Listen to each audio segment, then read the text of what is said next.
విశాఖ సముద్రంలో గల్లంతైన 7 మత్స్యకారుల్లో ఒకరైన కారై చిన్న ప్రమాదం జరిగిన తీరును వివరించారు.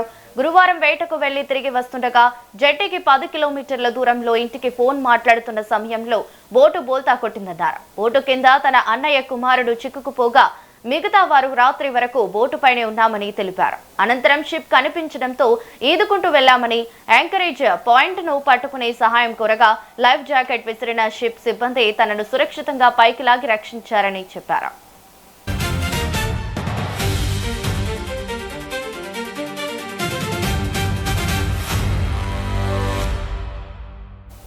ముప్పై మైళ్ళ నుంచి 37 మైళ్ళకి ఇలా దగ్గర లాగాను. 2 రోజుల నుంచి ఏట అయిపోయింది. ఏట కొనసాగి చేస్తుండగా 10 మైళ్ళు చెట్టి 10 మైళ్ళు ఉంటుండగా బాల్తో కొట్టేసింది బోటు.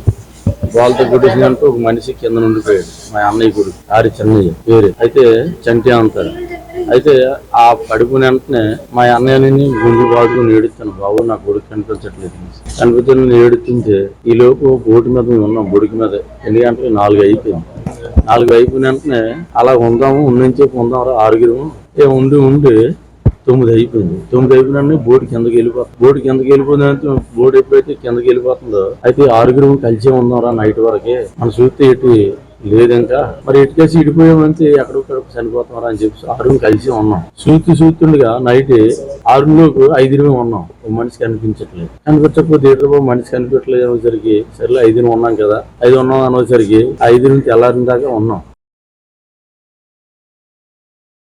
సాయంత్రం 3 గంటలకి బోటు తిరగబడితే 9 గంటల వరకు తిరగబడిన బోటు మీద అలా ఉండి అక్కడి నుంచి ఉదయం 7 గంటల వరకు అలా ఈదుకుంటూ ఆ పిల్లలు గుర్తొచ్చి నా ఫ్యామిలీ పిల్లలు అనుకుంటా ఆ బలంగా ఆయన నాటుకొని కళ్ళ ముందు 6 1 by 1 చనిపోతున్నా కూడా అలా ఈదుకుంటూ వచ్చి ఇవాళ మన ముందుకు వచ్చి జరిగిందంతా కూడా కళ్ళ ముందు చెప్తుంటే చాలా బాధాకరం.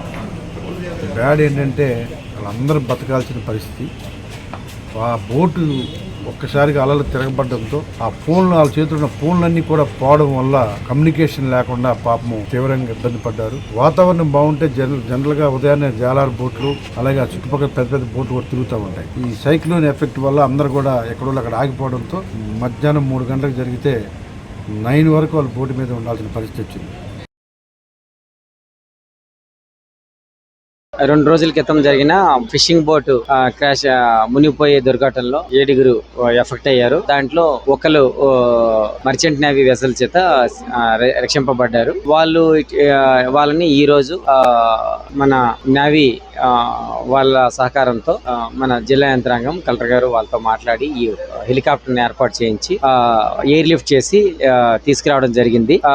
తీసుకొచ్చిన తర్వాత వాళ్ళ ఆరోగ్యం అన్ని చెక్ చేయడానికి మళ్ళీ పూర్తిగా హెల్త్ చెకప్ చేయడానికి కూడా బెటర్ ట్రీట్మెంట్ అందించడానికి హాస్పిటల్ అడ్మిట్ చేయడం జరిగింది.